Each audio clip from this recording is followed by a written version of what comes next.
নবীকে মৃত্যুর পূর্বে মালাকুল মউত জানায়, অনুমতি চায়। অনুমতি না নিয়ে কোন নবীর জান কবজ করা হয় নাই।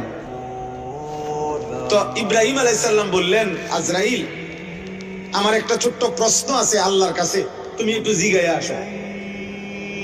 যাও, তুমি জিগাও।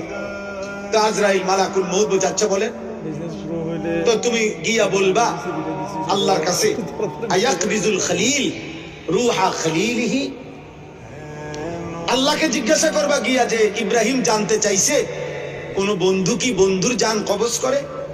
বন্ধু বুঝি বন্ধুরে মাইরা লাগে? আমি না আপনার বন্ধু? ইব্রাহিম আলাইহিস সালাম কার বন্ধু? কথা বলে না, আল্লাহর বন্ধু কিনা?